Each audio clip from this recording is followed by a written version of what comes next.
তো হ্যালো বন্ধুরা, আজ আমি আপনাদের সঙ্গে শেয়ার করতে চলেছি হচ্ছে ট্যাংরা মাছের রেসিপি। তো চলুন শুরু করা যাক। তো দেখুন, প্রথমে আমি এখানে ট্যাংরা মাছটাকে নুন হলুদ মাখিয়ে নিয়েছি। ভালো করে নুন হলুদ মাখিয়ে নেব বন্ধুরা।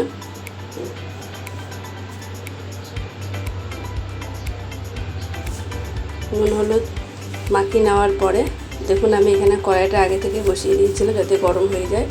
তো কড়াইটা গরম হয়ে গেলে আমি এর মধ্যে দিয়ে দিলাম হচ্ছে সরষের তেল। তেলটা ভালো করে গরম হয়ে গেলে বন্ধুরা, এবার এর মধ্যে ট্যাংরা মাছগুলোকে একটা একটা করে দিয়ে দেবো। এইভাবে একটা একটা করে মাছগুলোকে দিয়ে দিতে হবে বন্ধুরা।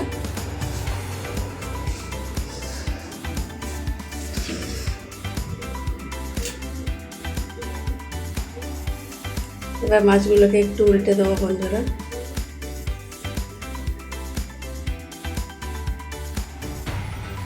ভালো করে মাছের এপিট ওপিট, বেশি লাল করবেন না বন্ধুরা, একটু হালকা করে ভেজে নেব। দেখুন বন্ধুরা, এখানে মাছগুলো ভাজা হয়ে গেছে। মাছগুলোকে একটা প্লেটের মধ্যে তুলে নিলাম। আবারও আমি বাকি মাছগুলোকে ভেজে নেব একটা একটা করে। একটা একটা করে এই জন্য দিতে বলছি বন্ধুরা, কারণ একসাথে দিয়ে দিলে মাছগুলো গায়ে গায়ে সেটে যাবে, সেই জন্য আমি একটা একটা করে দিতে বলছি। দেখুন বন্ধুরা, মাছগুলো এখানে প্রায় ভাজা ভাজা হয়ে গেছে। মাছগুলোকে আমি এখানে উল্টে দিলাম।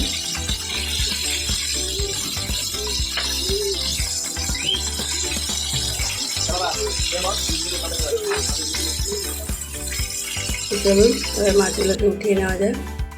দেখুন বন্ধুরা, মাছগুলোকে আমি একটা একটা করে তুলে নিচ্ছি।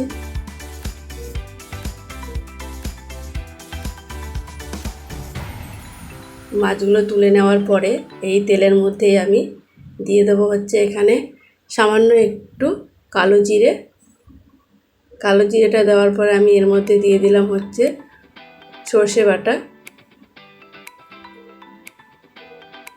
সর্ষে বাটা দেওয়ার পরে আমি মিক্সির মধ্যে যে অল্প পরিমাণ সর্ষে লেগেছিলো সেটা আমি জল দিয়ে ধুয়ে দিয়ে দিলাম বন্ধুরা।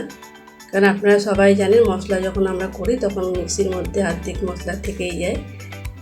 এবার এর মধ্যে দিয়ে দেবো হচ্ছে কুচিয়ে রাখা টমেটো। টমেটোটা দেওয়ার পরে একটু নাড়িয়ে নেব। নাড়িয়ে নেওয়ার পরে এবারে দিয়ে দেবো এখানে স্বাদ মতো নুন, দিয়ে দিচ্ছি এখানে হলুদ গুঁড়ো, আর দিয়ে দেবো হচ্ছে কাশ্মীরি লঙ্কা গুঁড়ো। একটু বেশি দিলাম বন্ধুরা যাতে ঝাল হয়। আর কাশ্মীরি লঙ্কা গুঁড়োতে কিন্তু কালারটাও খুব সুন্দর হয়, তাই আমি প্রত্যেকটা রান্নাতে এই মশলাটা ইউজ করি। কিছুক্ষণ কষিয়ে নেব বন্ধুরা। কিছুক্ষণ কষিয়ে নেওয়ার পরে এবারে আমি এখানে কয়েকটা চেরা কাঁচা লঙ্কা দিয়ে দিলাম। আপনারা যে যেমনি ঝাল খান সেই হিসেবে দেবেন। কিছুক্ষণ নাড়িয়ে নেব বন্ধুরা।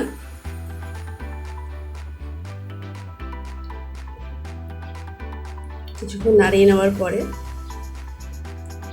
এবার আমি এর মধ্যে জল অ্যাড করে দিলাম।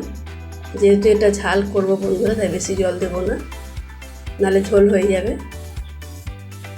এবার জলটা যখন ফুটে আসবে তখন আমি এর মধ্যে ভেজে রাখা ট্যাংরা মাছগুলোকে দিয়ে দেব।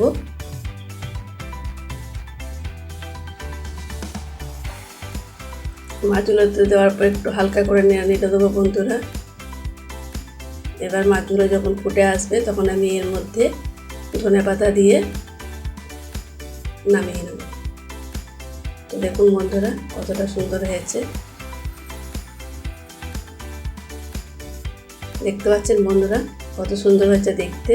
কেমন লাগলো অবশ্যই আমাকে কমেন্ট করবেন এবং লাইক করবেন।